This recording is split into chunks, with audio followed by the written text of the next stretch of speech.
Hey class, it's Christy and it's week 4. We're moving into the first stage of the feasibility study. So this is the first week where really, even though you wrote your feasibility study topic memo in week 2, this is the first week we really move into actually writing some documents related to the feasibility study. So usually in my weekly little chats with you, I take you through all the assignments that are due for this week, but I think you guys are pretty much getting the hang of the course this week. So all I'm really going to do this week is just tell you, of course, you're going to have another discussion forum, which of course you'll do that as you have been doing. It's going to be all related to proposal writing. And then you'll have one assignment this week, and that is just to write the draft of your proposal. That's it. And the point value for this particular assignment is I call them all or nothing points. That's if you meet the assignments criteria and you turn it in on time, you get all 25 points. If you're late or if you don't turn in a completed draft, you get nothing. So it's real important that you follow directions carefully and that you complete every section that I have asked of you. So I'm going to take you briefly through proposal writing and what it is and how it relates to the feasibility study. And then I'll send you on your way to write your proposal. So I'm going to share my screen. I have put together a little, just a short PowerPoint on proposals. I call it Everything You Never Wanted to Know. And so the purpose of, let me make sure I can go. The general purpose, what is the purpose of a proposal? Why are we doing this? Well, I always tell my students this. You always want to know how to ask for money. It's super important that you know how to ask for money. It's an important skill to know in the real world. So that's what the proposal is going to teach you. It's going to teach you how to ask for money in a very professional way. So the proposal is extremely persuasive. It's an extremely persuasive document. You're always asking for something. In a proposal, you're always asking for something. And generally, you're asking for money to provide some sort of service. That's generally, I mean, there can be different types of proposals. But for this case, you are asking them for money. Listen carefully. You're asking them to pay you to research and write the feasibility study. Now, I want to be very clear. You are not asking them for money to implement any of these solutions, to buy that copy machine, to buy that software. You're not asking for money to buy anything. The only money you're asking for is like, hey, look, I am the best of the best at doing research and writing, and I've identified this significant problem at your business. You know, this equipment needs to be updated. This software is outdated.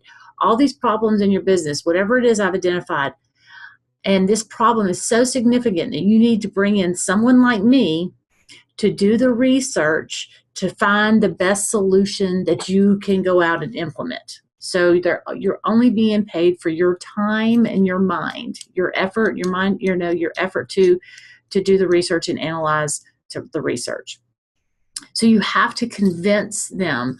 They're not going to just invest in you just because they want to. No, nobody likes to give away money. So you have to convince them that there's a significant problem, that you have really identified that there's a significant business problem. It needs to be researched.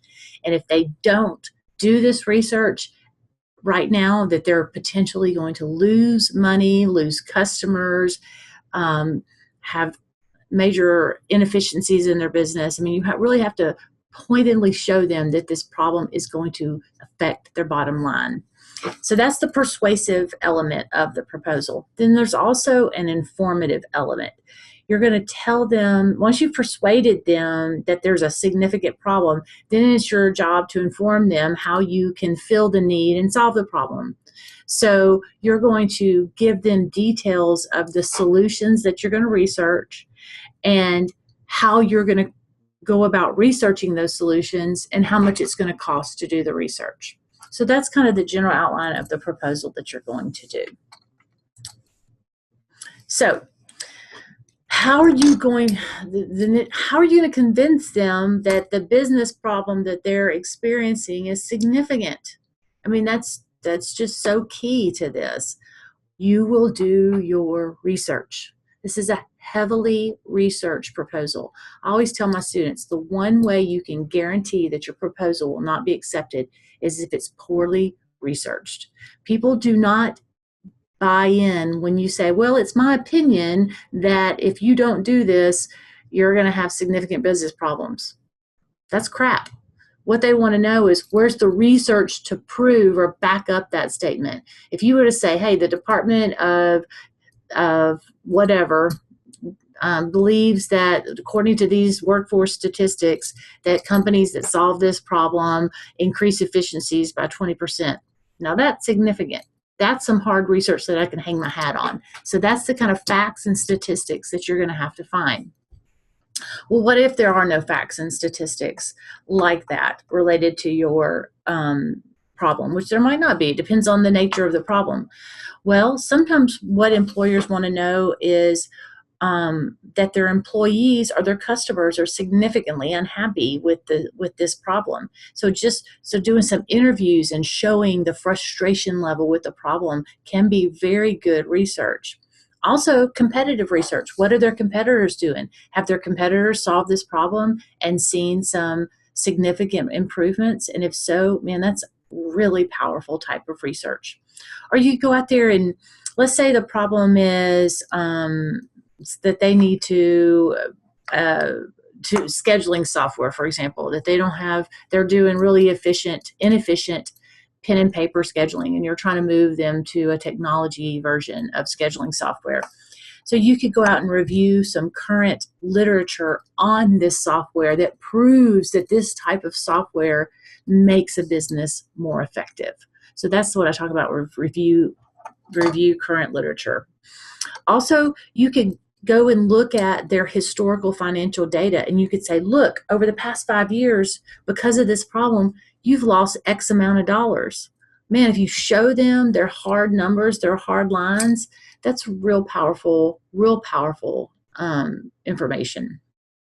Then another thing you do is sometimes they don't believe that there's a problem. You might go to the business itself and sit there for 2 hours and observe inefficiencies, say at the copy machine, and see how, and sit there with your time clock and see how many minutes are wasted in 2 hours with this copy machine breaking down, for example. And then you can easily convert that. You can say, well, over 2 hours, 20 minutes was wasted of employee time. Well, if you do that 2 hours for 8 hours a day, that's X amount of minutes, and then you can convert that to dollars very easily. You can say, look, this is how much money you're losing in employee time every week, every month, every year, just because you refuse to replace this crappy copy machine. So those are some ideas. And then I ask you to be creative. Think of a technique that will make your proposal stand out, because any proposal that you write is always in competition with another proposal. So that's the way the business world works. Somebody puts out and says, hey, somebody else has probably identified the same problem, and you're both in there trying to get the same money. So try to be as creative as you can with your research techniques. So what do I include, or what do you include in each section of this proposal? Well, the summary is truly just a summary of the proposal. So you really want to write that last, because you can't write a summary until the entire proposal is written. So once you have written the entire proposal, that you're just going to go back and basically summarize the information. It's just a quick, 2-paragraph overview of what's in the proposal. The introduction. In the introduction, this is where you're going to put all your research. This is where you're going to convince them via research the problem is significant. It's also where you're going to explain to them, okay, this is the significance of the problem. And then the last half of the introduction is where you really explain your solutions and explain that these are the best in class solutions, and that they really can solve the problem. You will have to include a persuasive graphic in this section. What do I mean by persuasive graphic? A graphic that shows your audience in a visual way the extent of the problem. So let's say you identified that over the past 5 years, this company has lost $1,000 a year to this problem. You might want to show a graph that shows they're with $1,000 every year and how they're losing that money. So anything that's going to be a visually persuasive graphic to show how the problem is affecting their business. Then the next one is your proposed task section. This is where you're going to explain to them in detail how you're going to perform the research, how you're going to research each one of your solutions. The more detailed you are, the better, the more trust that they're going to have in your abilities. And so you don't just say, I'm going to research XYZ software. Well, that doesn't really tell them that much. Of course, you're going to research it, but how are you going to research it? Well, you can say, well, I'm going to research the cost of this software. I'm going to directly call the company. I'm going to look and ask for any sort of educational discounts, or I'm going to see if there's anybody else who sells this software at a different price. So you really want to try to what's called triangulate your research. And what that means is you want to, for researching cost, you want to try to find 3 different ways to research cost. What are some of the other criteria you're going to have to research? Let's say you're going to have to research the features or the functionality of the software. How are you going to research that? Well, you're going to probably try to get a trial version of the software, or you're going to go watch a demo of the equipment, and you're going to actually put your hands on this thing if you can and look at the features and functionalities yourself. You might go onto some review websites and see the different features and functionalities and how they work. So there's lots of different ways. What about reviews? Most of you are going to have to do reviews. Well, clearly you're going to have to go to many review sites, as many as you possibly can, to get the best information about your products. You're going to try to find professional reviews from people who are professionals in the field, as well as just lay users, just regular people like you and me who use it. So you're really going to detail in this section how you're going to go about performing that research, the research of your criteria. And then the next part is the schedule. This is where you explain how much time it will take to perform each one of those tasks that you laid out in your proposed task section. You only have like 2 weeks to research this, so just make it a realistic time frame. I don't hold you to this schedule, but I just want you to understand what it's like to create a schedule for a proposal. In the real world, a schedule like this is extremely difficult because the person that you're writing this for is really going to keep you to this schedule, and they're going to be like, okay, in 2 weeks you said you'd have this, where is it? And so you have to really abide by that schedule. But in this class and academic environment, we're not really following those rules. But I do want you to see what it's like to create a Gantt chart, and you must create a Gantt chart for this section. A budget. The budget is just a simple table where you tell them how much this is going to cost them. Of course, in the real world, a budget is extremely complicated. I'm writing a proposal right now, and oh my gosh, the budget's like 5 pages long. But for the sake of this proposal, you are just going to charge them for your time. This is how much time it's going to take me to research and write this feasibility study, and I'm going to charge you $20 an hour, say, or whatever you want to charge them. And so it's going to cost you $300 for this feasibility study. I've seen feasibility studies cost upward of $30,000. As a matter of fact, I saw LSUS actually pay for a $25,000 feasibility study about around 2008 or 9. So people pay for feasibility studies all the time. This is not an unusual thing. So there's 5 sections to this, and of course you also have a title page, but these are the main 5 sections and what to include in each section. And then, where are you likely to mess up? Well, these are just some hot points I wanted to point out at the end. First of all, not enough research, or the research that you do have isn't credible. Like you're finding these websites where nobody would rely on that information in that website. Make sure your websites are reliable, and make sure that your research is credible.